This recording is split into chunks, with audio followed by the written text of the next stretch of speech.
Dorothy Gale's Journey to See the Wizard of Oz, written and created by Jenne Saunders.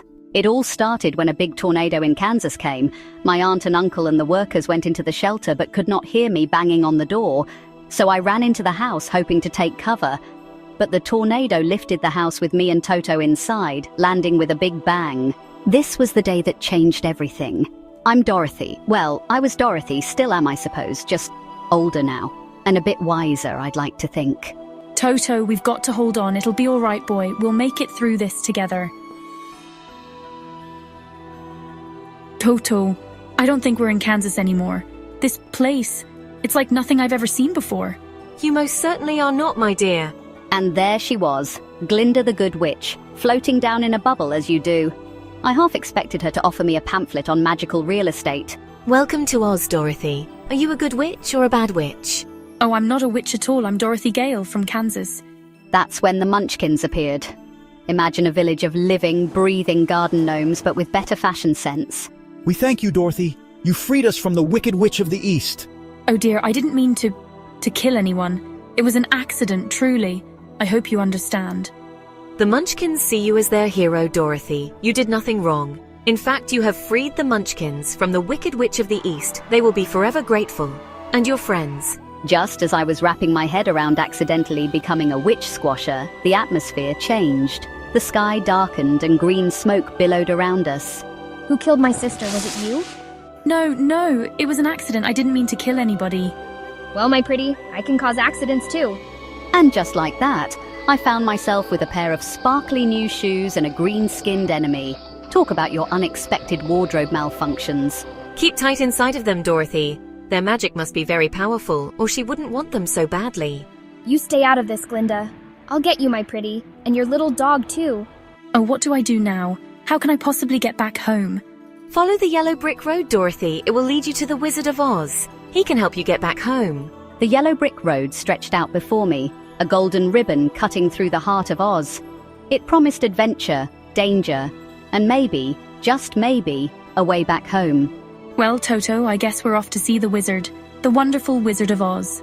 And so, with a skip in my step, partly from excitement, partly from these new, surprisingly comfortable ruby slippers, I set off down that winding golden path. Little did I know, the real adventure was just beginning. The yellow brick road stretched ahead, promising friendship, courage, and a whole lot of trouble. Right then, where were we? Ah yes, me and my new ruby slippers off on a jolly jaunt down the yellow brick road. Sounds lovely, doesn't it? Well, let me tell you, it wasn't all sunshine and lollipops. Come on, Toto. We've got to find this wizard fellow, though I do wish we had some company. Psst, hey there, little help. Who said that? And there he was, stuck on his pole, looking like he'd lost a fight with a murder of crows. Which, come to think of it, he probably had. Last time I checked, I was alive. Though I must say, being alive without a brain is a peculiar experience. You're silly. Of course you have a brain. Why don't you come with me to see the wizard? I'm sure he could give you a proper one. And just like that, I had my first friend in Oz, a straw man with an identity crisis. Bit like my Uncle Henry after a few pints, if I'm honest. You'd do that for me. But what if I'm not smart enough to find the way? Don't worry, we'll figure it out together. That's what friends do. Look, a signpost. It says, well, I'm not sure what it says. No brain, remember? It says Emerald City 100 miles. We're on the right track.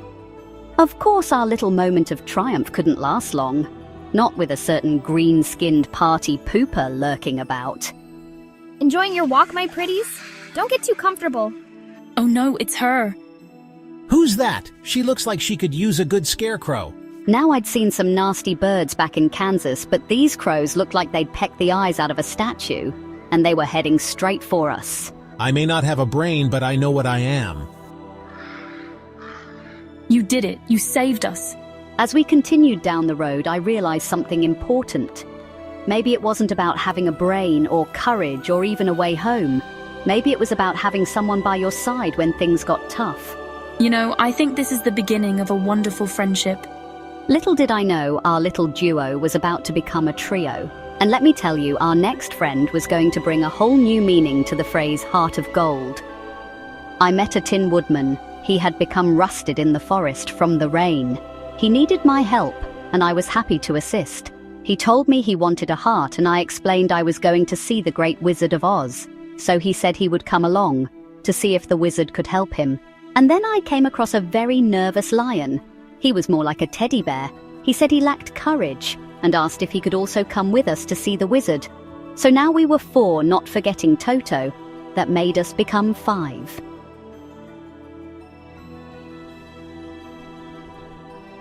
Well, you know how they say it's always darkest before the dawn? Let me tell you, in Oz, it's pitch black. The sky's turning an awful shade of green. That can't be good, can it?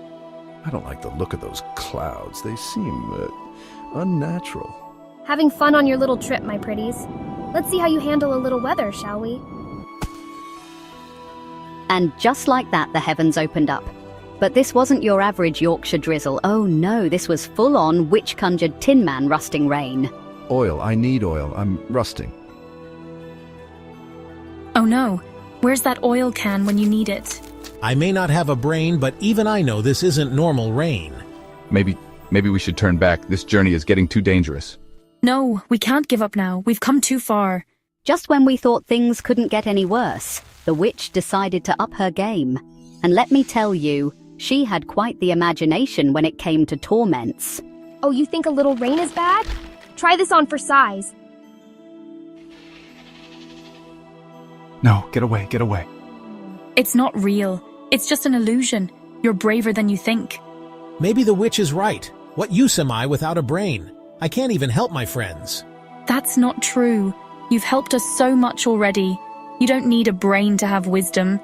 It was in that moment, watching my friends struggle, that I realized something important. We all had the things we thought we lacked. We just needed to believe in ourselves. Oh, you think so, do you? Let's see how well you do on your own. Which casts spell on Dorothy's friends? Scarecrow, Tin Man, Lion. What's wrong with you? Who are you? Who am I? And there I was, alone in a dark forest with 3 friends who didn't know me from a bar of soap. It was enough to make a girl want to click her heels and go home. But obviously I didn't know I could do that until later on. Seriously, they say knowledge is power. If only I knew that in that moment. But hey, that's what life is all about. Right, experiences? I'm going off track here, so where was I? Yes, you know what? Sometimes when things look the bleakest, that's when you find out what you're really made of. Witch's Castle looms against stormy sky. Right then, here we are at the pointy end of things. Me facing down a green-skinned witch with a grudge and my friends off in La La Land. I'm not afraid of you anymore. Oh, you should be, my pretty. You should be. Now, I'd like to say I had some grand plan, but truth be told, I was making it up as I went along. Bit like my Aunt Em's cooking, really. Wait a minute. What do you think you're going to do with that, you foolish girl? Something a Scarecrow would think of. Dorothy throws water at Witch in slow motion. Ah, you cursed brat. Look what you've done. I'm melting. Melting. Well, I'll be. Who knew the old girl was water-soluble? If I'd known that earlier, I could have saved us a lot of trouble and packed a water pistol. I didn't mean to. Dorothy's friends come out of their daze. Dorothy, what happened? The witch. She's gone. We did it together. Don't you see? You've had what you wanted all along. And just like that, the fog lifted. Not just the magical one, mind you, but the one in our heads too. I came up with plans. I must have a brain after all. And I felt worried for Dorothy. I do have a heart. And I faced the witch. I am brave. You all are. You always were. As we stood there, covered in straw, oil, and probably a bit of melted witch, I realized something important. Sometimes the things we're looking for are right there inside us all along. We just need a little adventure to help us see them. Come on, everyone. We still have a wizard to see. And off we went, skipping down that yellow brick road. Sure, we didn't know what was waiting for us in the Emerald City, but we knew we'd face it together. And really, isn't that what all great adventures are about? When Dorothy arrived in Emerald City, the wizard was nowhere in sight. They had to keep asking to see him. Finally, he agreed to see them one by one. But not in person. No. You see, the wizard was not actually a wizard at all. He was a bit of an inventor. He made this very big head that came out, filling the room. Quite scary, to be honest, but that was the idea. as when anyone saw this big head, they felt the wizard must be very powerful. But little did they know, he was just a man behind operating his special effects to make him look very powerful. Dorothy became really upset at the thought of never returning home, now that she had seen the wizard was fake. And then, as if by magic, which obviously it was magic, Glinda arrived in her pink bubble.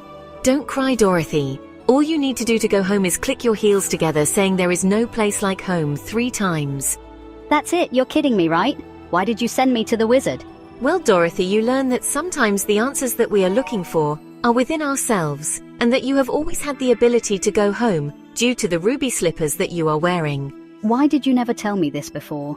So Dorothy closed her eyes and clicked her ruby slippers' heels together 3 times, saying, "There's no place like home. There's no place like home. There is no place like home." She could hear in the distance the Scarecrow, Tin Man and Lion saying, "We will miss you, Dorothy. Don't forget us." Then all of a sudden she could hear her auntie saying, "Dorothy, my dear, are you awake?" "I'm home." "You knocked your head and you have been asleep for weeks after the tornado." "Do you remember the tornado?" her auntie asked. "Our house was smashed and ripped apart in the tornado, but your uncle has fixed it now, so we should be okay. But I'm so happy you're awake. I was so worried about you. Did you dream of a wizard?" said her auntie. "Where is Toto? Where is Toto?" And suddenly, Toto jumped on the bed, kissing Dorothy. He was so pleased to see her awake. Was it a dream? Why did it feel so real? Will we ever find out? Well, that, my dears, is another story. Please subscribe to my channel by clicking on that bell all to receive all my new videos and updates. Don't forget to like and share my video. Lots of love and kisses, Jenne Saunders.